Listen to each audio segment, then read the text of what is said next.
سلوک کا معاملہ آیا تو رب کائنات نے فرمایا کہ اپنے والدین کے ساتھ احسان کرو. کیتی جوندیاں خدمت نہ ماپیں دی پیچھے رون کو لان دا کی فائدہ. جندے ہویاں دکھ نہ سکھ پوچھیا پیچھے اتھرو وگاؤن دا کی فائدہ. جندے ہویاں بھوک نہ پیاس پوچھی پیچھے دیگا چڑھاؤن دا کی فائدہ. بلے شاہ جتوں ماپے نہ گئے راضی انہوں مکے ول جان دا کی فائدہ. اب اسی وقت یہ والدین وہ ہستی ہیں اس رب کی پوری کائنات کے اندر اللہ تبارک و تعالی کی اس پوری دنیا کے اندر جو چیز خالص ملتی ہے. آج ہم شہر میں رہنے والے اکثر یہ بات کرتے ہیں کہ بھئی ایک دوسرے سے شہری ملتے ہیں تو کہتے ہیں یار دودھ خالص کہاں ملتا ہے. ایک بندہ کہتا ہے جی ادھر, ایک بندہ کہتا ہے جی ادھر. جو بندہ کہتا ہے نا کہ فلاں شاپ پر بالکل خالص دودھ ہوتا ہے, پھر بھلے 5 کلومیٹر سفر بھی کرنا پڑے تو بندہ کہتا ہے وہاں پر جا کر لوں گا تاکہ خالص چیز ملتی ہے. لیکن چند دنوں کے بعد پھر وہاں پر بھی پتہ چلتا ہے کہ وہاں پر چھاپا پڑا اور اس کو بھی جرمانہ ہوا, اس نے بھی خالص نہیں رکھا ہوا تھا. اللہ کی اس پوری عرض کے اندر, اس ارض و سما کے اندر جو چیز خالص ملتی ہے وہ والدین کا پیار ہے. سبحان اللہ. ہر چیز کے اندر ملاوٹ ہو سکتی ہے, 2 نمبری ہو سکتی ہے, ہیرا پھیری ہو سکتی ہے, کوالٹی کا فرق ہو سکتا ہے, کمپنی کا فرق ہو سکتا ہے, لیکن اس پوری دنیا کے اندر جو چیز آج بھی اس دور کے اندر بھی خالص مل رہی ہے وہ والدین کا پیار مل رہا ہے. سبحان. اور ہر چیز کا نعم البدل ہے. اللہ نے والدین جیسی نعمت کا نعم البدل ہی نہیں بنایا کہ ہر چیز کوئی اگر مس ہو جائے تو وہ کسی اور جگہ سے لی جا سکتی ہے یا مل سکتی ہے یا نعم البدل ہو سکتا ہے. لیکن یہ والدین ایسی ہستی ہیں کہ جب چلے جائیں تو پھر ان جیسے لوگ اور ان جیسی ہستیاں اور ان جیسا پیار اور ان جیسا جو دعائیں ہیں یہ پھر دنیا کے اندر نہیں ملتی. اللہ تبارک و تعالی نے قرآن مجید فرقان حمید کے اندر بڑی وضاحت اور بڑے اہتمام کے ساتھ والدین کے ساتھ حسن سلوک کا حکم فرمایا. اللہ تبارک و تعالی نے ایک جگہ پر اف کا لفظ فرمایا کہ ان کے لیے اف بھی نہ کہو. یہ اف عربی زبان کے اندر کہا جاتا ہے اور اردو کے اندر تو انسان جو ہے وہ جب کسی پریشانی کے اندر یا ذرا سی مشکل کے اندر آتا ہے تو اف کہتا ہے یا ہائے کہتا ہے. رب کائنات نے اس اف سے بھی منع فرمایا اور مفسرین کرام فرماتے ہیں کہ اف ہے کیا. اللہ تبارک و تعالی نے فرمایا کہ والدین کو اف بھی نہیں کرنا. یہ اف کیا ہے؟ امام جلال الدین سیوطی رحمۃ اللہ تعالی علیہ فرماتے ہیں کہ والدین کی زندگی کا ایک حصہ ایسا آتا ہے جب وہ چارپائی سے لگ جائیں, چلنے پھرنے کے قابل نہ رہیں. پھر ایک وقت ایسا آتا ہے کہ وہ اپنی جو ضروریات ہیں وہ بھی نہ کر سکیں اور بیٹا اسے اٹھائے یا والدہ ہے تو بیٹی اسے اٹھائے اور واش روم کے اندر لے جائے اور اسے جو انسانی تقاضا ہے, بشری تقاضا ہے, رفع حاجت کروائے.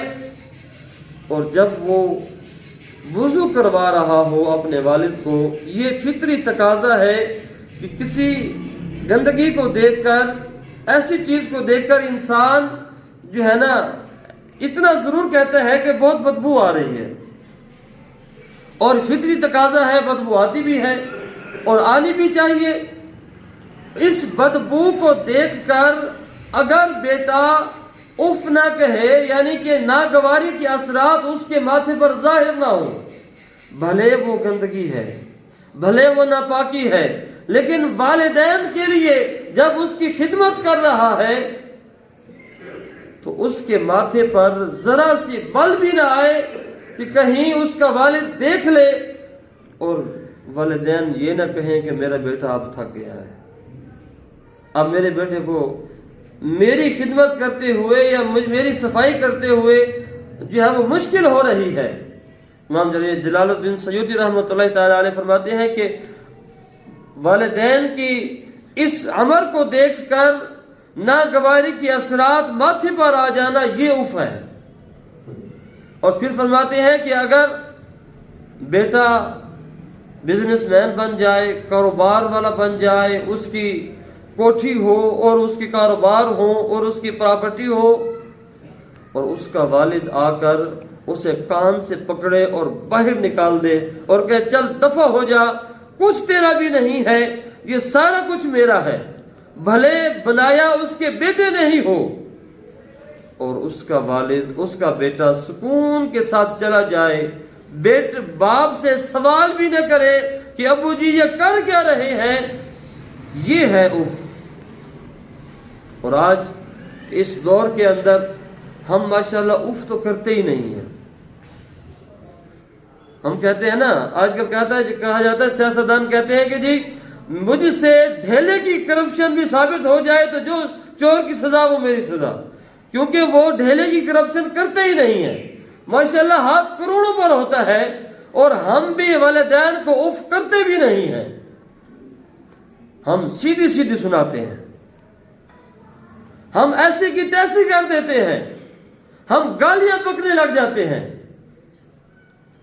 حضرت عبداللہ بن عمر رضی اللہ تعالی عنہ، آپ اس حدیث پاک کے راوی ہیں، حضور سرور عالم صلی اللہ علیہ وسلم فرماتے ہیں کہ ایک شخص جس کے والدین بوڑھے ہو چکے ہوں اور وہ اپنی مصروفیات ترک کر چکے ہوں، اب انہیں کوئی مصروفیات، کوئی جو ہے وہ کام کاج نہ ہو، اور وہ گھر کے اندر احساس تنہائی کا شکار ہو، اور بڑھاپے کے اندر والدین کو زیادہ گلہ اپنے اولاد سے یہ ہوتا ہے کہ مجھے ٹائم نہیں دیتے، اس کے پاس آفس کے لیے ٹائم ہے، اس کے پاس میٹنگ کے لیے ٹائم ہے، اس کے پاس دوستوں کے لیے ٹائم ہے، اس کے پاس پارٹیوں کے لیے ٹائم ہے، اگر ٹائم نہیں ہے تو وہ والدین کے لیے نہیں ہے۔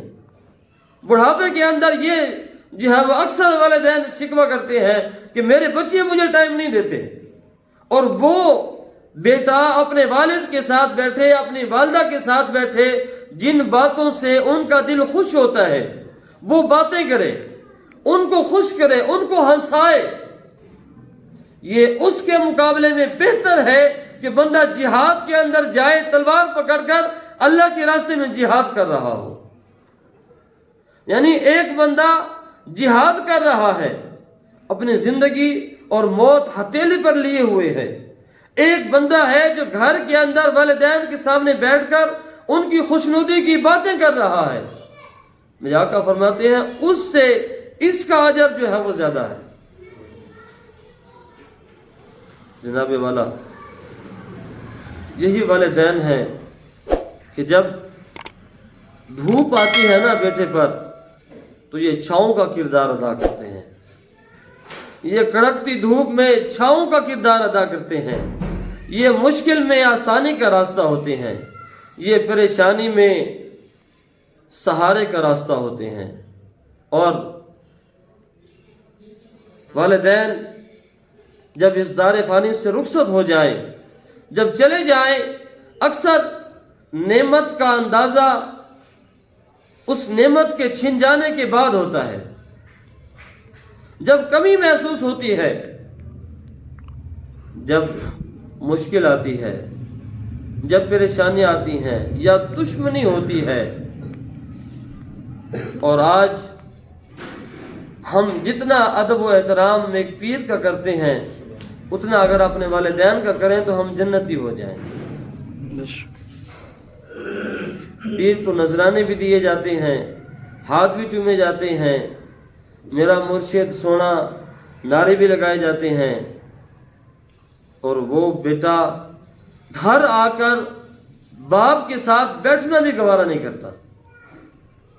اگر ایک طرف تمام اولیاء، غوث، کتب، ابدال ہوں اور دوسری طرف آپ کے والدین ہوں، یہ سارے اولیاء آپ کے لیے دعائیں کر رہے ہوں اور آپ کے والدین آپ سے ناراض ہوں، آپ کی دعائیں قبول نہیں ہو سکتی، آسانی کا راستہ نہیں نکل سکتا۔ اور اس ہستی سے پوچھئے جنہیں والدین